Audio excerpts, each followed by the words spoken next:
যায়েদ বিন সাবিত রাদিয়াল্লাহু তাআলা আনহু। বিশ্বনবী দেখলেন মদিনার এই আনসারী সাহাবী হাইলি ট্যালেন্টেড, ইন্টেলেকচুয়াল, মেরিটোরিয়াস, জ্ঞানের প্রতি তার আকর্ষণ, মারাত্মক আকর্ষণ। বিশ্বনবী তাকে দায়িত্ব দিলেন, কোরআন যা নাজিল হয় তুমি লিখো, কাতিবুল ওহী বানায় দিলেন। সুবহানাল্লাহ। যায়েদ বিন সাবিতরে আবার আযান শিখান নাই, কারণ তার মধ্যে বিশ্বনবী প্রতিভা দেখেছেন, একাডেমিক প্রতিভা। বিশ্বনবীর একাডেমিক প্রজেক্টগুলো তিনি হ্যান্ডেল করতেন। যায়েদ বিন সাবিত ছিল বিশ্বনবীর ব্যক্তিগত সচিব। কি ছিল? ব্যক্তিগত সচিব। বোঝেন নাই? বিশ্বনবীর ব্যক্তিগত সচিব এবং দোভাষী।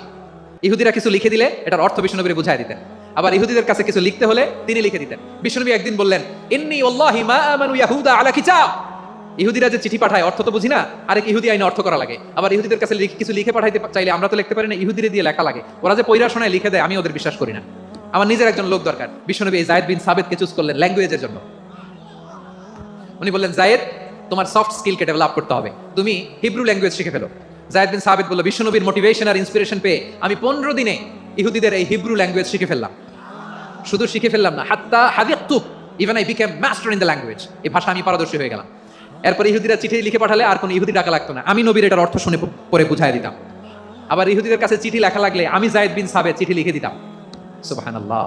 দেখেন, এত সাহাবীর মধ্য থেকে বিশ্বনবীর একাডেমিক প্রজেক্ট, ব্যক্তিগত সচিব, দোভাষী হিসেবে তিনি যায়েদ বিন সাবিতের মতো তরুণকে নির্বাচিত করেছেন। কেমন ট্যালেন্ট হান্টার ছিল আমার নবী। সুবহানাল্লাহ পড়বেন না?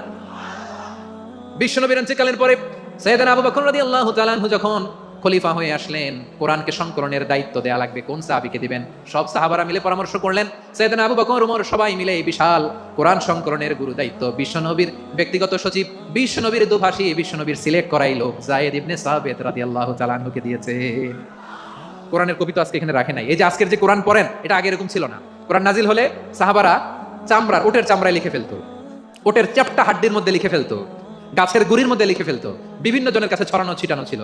আবু বকর রাদিয়াল্লাহু তাআলা আনহু একসাথে করলেন, পরবর্তীতে উসমান রাদিয়াল্লাহু তাআলা আনহু একসাথে করলেন। 114 সূরার এখন এই মুসহাফ, এই কম্পাইলেশন, এই কপি আমরা পেয়েছি, যার হিউজ কন্ট্রিবিউশন ছিল। এই পুরো কোরআন কম্পাইলেশনের প্রজেক্ট ম্যানেজার ছিল যায়েদ বিন সাবিত রাদিয়াল্লাহু তাআলা আনহু।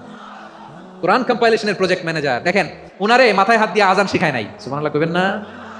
তাহলে প্রথম সাহাবী আবু মাহজুরাকে মুয়াজ্জিন বানাইলেন, যায়েদ বিন সাবিতকে ব্যক্তিগত সচিব আর দোভাষী বানালেন, মুসআব ইবনে উমাইর রাদিয়াল্লাহু তাআলা আনহুকে ইসলামের প্রথম অ্যাম্বাসেডর বানালেন।